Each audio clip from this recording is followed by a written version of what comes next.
सरसकट कर्जमाफी आपण करणार आहे का? परवा काल अर्थमंत्री सांगत होते की आम्ही आता माहिती मागवली. तुमचं सरकार होतं 2.5 वर्षाच्या पहिले. सरकार त्या संदर्भात पॉझिटिव्ह आहे, पैसे देण्याचा त्यांचा प्रयत्न आहे आणि आमचं हेच म्हणणं आहे की शेतकऱ्यांना कर्जमाफी करणं हा भाग, यामध्ये आपण त्यांचे पैसे आता आलेले मार्च एंड नंतर सगळे पैसे आपले या ठिकाणी शेतकऱ्यांचे जातील. जे प्रश्न आम्ही उपस्थित केले त्याचं उत्तरच दिलं नाही. असं नाही होणार ना, त्याचं उत्तर आपल्याला द्यावं लागेल.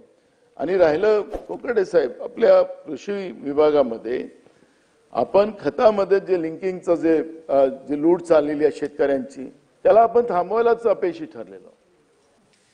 आपल्याला यश आले नाही त्याच्यामध्ये. शेतकऱ्याचं सातत्यानं लूट या खत लिंकिंग मध्ये केलं जाते, त्याला आपण केलं नाही. नैसर्गिक आपत्तीमध्ये जो मागच्या काळात नुकसान झालं त्याचे पैसे अजूनपर्यंत मिळाले नाहीत. ते केव्हा पैसे देणार? आता 31 मार्च आता जवळच आलेला आहे. शेतकऱ्यांना पैसे भरायचे बँकेचे, पैसे आणणार कुठून? आमच्या इकडे तर धान खरेदी केली 4 महिने झाले, त्याचे पैसेच दिले नाहीत. धान खरेदीचे, तूर खरेदीचा एक वेगळा विषय आहे. इम्पोर्ट वगैरे ते ड्युटी जे आपण इम्पोर्ट करतो, जसं शेतकऱ्याचा माल निघाला, सोयाबीन इम्पोर्ट केली, कांदा इम्पोर्ट केला, तुमचा तूर इम्पोर्ट केली, धान इम्पोर्ट केला. आपल्या राज्यातल्या देशातल्या शेतकऱ्यांच्या शेतीच्या मालाला जास्त भाव मिळाला पाहिजे. त्याचं धोरण नेमकं काय? तुम्ही सांगितलं की आम्ही जो काही समर्थन मूल्य असेल त्याच्यापेक्षा कमी दरात असेल तर आम्ही त्याला भावांतर योजनेच्या माध्यमातून कव्हर करू. कुठे गेले भावांतर योजना? कुठे दिले शेतकऱ्यांना पैसे? त्याचं उत्तर आम्हाला पाहिजे. आणि म्हणून ते आपण सगळं उत्तर या ठिकाणी द्यावं. आणि शेतकऱ्यांच्या शेतीच्या मालाला समर्थन मूल्य त्याला मिळालं पाहिजे. शेतकऱ्यांच्या कर्जमाफीबद्दल तुम्ही बोलायला तयार नाही. सरसकट कर्जमाफी आपण करणार आहे का? परवा काल अर्थमंत्री सांगत होते की आम्ही आता माहिती मागवली. तुमचं सरकार होतं 2.5 वर्षाच्या पहिले. तुम्हाला आता माहिती काय मागवायची गरज आहे? तुम्हीच घोषणा केली होती की आमचं सरकार आलं आता पुन्हा आम्ही शेतकरी कर्ज माफ करू. आमच्यातलेच मागच्या सरकारमधले हेच अर्थमंत्री होते. पहिल्याच कॅबिनेटमध्ये कर्जमाफी घोषणा झाली होती, हेच अर्थमंत्री होते. तिकडे गेल्यानंतर भाषा बदलली अजितदादांनी. आता कशाची माहिती घेता? का नाही केलं शेतकऱ्यांचं सरसकट कर्ज माफ? आमच्या या सगळ्या प्रश्नाचं उत्तर पाहिजे. आता माहिती घ्यायची वेळ कुठे? तुमचं सरकार होतं ना मागचं 2.5 वर्षाचं. इकडचे तिकडे गेले, इकडचे इकडे आलेत. फरक एवढाच आहे, बाकी काय? माणसं तीच आहेत. बदललं काय? फक्त मुख्यमंत्रीच बदललेत ना, बाकी तर सगळे तेच आहेत. मग माहिती कशाची घेताय तुम्ही लोक? शेतकऱ्यांच्या आत्महत्या, किती शेतकऱ्यांच्या आत्महत्या तुम्हाला पाहिजे त्यावेळेस कर्जमाफी करणार? कांद्याचं अनुदान आपण दिलं नाही अजूनपर्यंत, आपण त्याच भागातले आहात. आणि शेतकऱ्यांना कर्ज देण्याच्या बाबतची सुद्धा भूमिका तुमची आहे. तुम्ही काय मागता त्याला?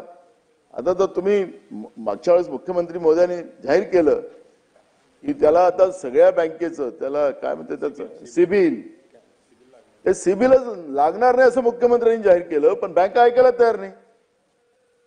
शेतकऱ्यांचं मुक्या गायीसारखी अवस्था आहे. आपण गोधन वाचवायला निघालो, पण शेतकरी पण वाचवलं पाहिजे का? गोधन पण वाचवलं पाहिजे. मुख्यमंत्र्यांनी घोषणा केली, मुख्यमंत्री शेतकऱ्यांच्या बाजूने हे दिसलं, पण वास्तविकला जमीनमध्ये ते नाहीये ना. ते सिबिल मागितल्याशिवाय कर्जच देत नाही.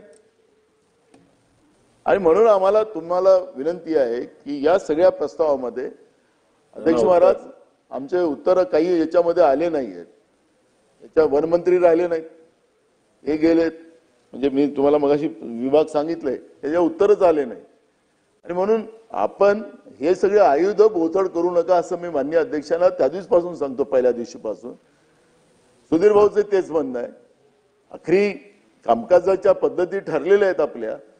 आपण आता किती रात्रभर बसू, आम्ही पहाटेपर्यंत पण बसलेलो आहोत. पण मुद्दा तो नाही आहे आम्ही किती वेळ बसलो, पण त्याला उत्तर आपल्याला जनतेला आम्ही काय घेऊन चाललो या बजेट अधिवेशनामध्ये ते आम्हाला जनतेला सांगावं लागेल अध्यक्ष. आणि म्हणून मी आपल्याला जे काही मुद्दे आता जे मंत्री आहेत, पण मी वेदना आपल्या याच्यासाठी मांडल्या की हे राहील इतिहासात नोंद याची की आपल्याला या अधिवेशनामध्ये, हे बजेट अधिवेशन खरं तर मी तुम्हाला सांगतो आम्ही पण एवढे वर्ष पाहतो, इतकं अशा पद्धतीचं नाही झालं. सगळं हवाई झालेलं आहे. आणि त्याच्यामुळे पुढच्या काळात असं होता कामा नये याची नोंद घ्यावी. आता जेवढे मंत्री आहेत त्यांनी उत्तर द्यावं. सन्माननीय नाना पटोले साहेबांनी प्रश्न विचारले आहेत त्या संदर्भामध्ये राज्य सरकारच्या अनेक योजना ह्या केंद्र सरकारशी संबंधित आहे. त्यामुळे केंद्र सरकारकडून निधी या ठिकाणी आल्याशिवाय आपल्याला राज्य सरकारची मॅचिंग ग्रँट टाकता येत नाही. त्यामुळे आता केंद्र सरकारचा काही बाबतीमध्ये निधी आलेला आहे. सूक्ष्म सिंचन योजना आहे, त्याच्यानंतर विमाची योजना आहे, त्याच्यानंतर जे काही अनुदानाच्या योजना जेवढ्या आहेत तेवढ्या डीबीटीवर आपण ज्या देणार आहोत त्यामध्ये आपण त्यांचे पैसे आता आलेले आहेत. मार्च एंड नंतर सगळे पैसे आपले या ठिकाणी शेतकऱ्यांचे जातील. हो ना, मग जे मार्च एंड पर्यंत सगळेच पैसे आपण त्यांना द्यायचा प्रयत्न करतो आहोत. सरकार त्या संदर्भात पॉझिटिव्ह आहे. पैसे देण्याचा त्यांचा प्रयत्न आहे आणि आमचं हेच म्हणणं आहे की शेतकऱ्यांना कर्जमाफी करणं हा भाग आमच्या अखेरीस जरी येत नसला तरी पण शेतकऱ्यांना सदृढ करणं, त्यांना त्यांच्या पायावर उभं करणं, त्यांचं इन्फ्रास्ट्रक्चर उभं करणं यासाठी कृषी उद्योग या ठिकाणी कृषी विभाग या ठिकाणी प्रयत्न करत आहे आणि शासन त्यासाठी प्रयत्नशील आहे. येणाऱ्या काळामध्ये ज्या काही चुका झाल्या आमच्याकडनं किंवा ज्या मागच्या काळात चुका झाल्या थोड्याफार त्या सुधारण्यासाठी सरकार आता प्रयत्न करत आहे. नवीन योजना या ठिकाणी आणून त्यासाठी शेतकरी सक्षम कसा होईल त्या दृष्टिकोनातून सरकारचे प्रयत्न सुरू आहे अध्यक्ष महोदय.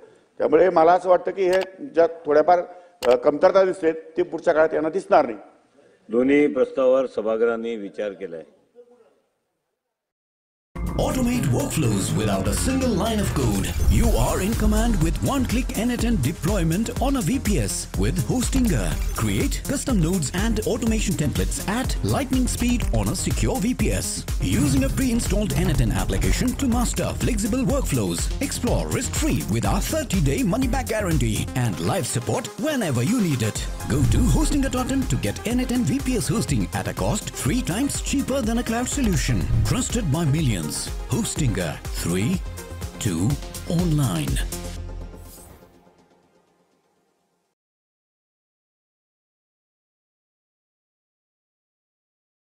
I studied the 10 most powerful empires over the last 500 years and the last 3 reserve currencies.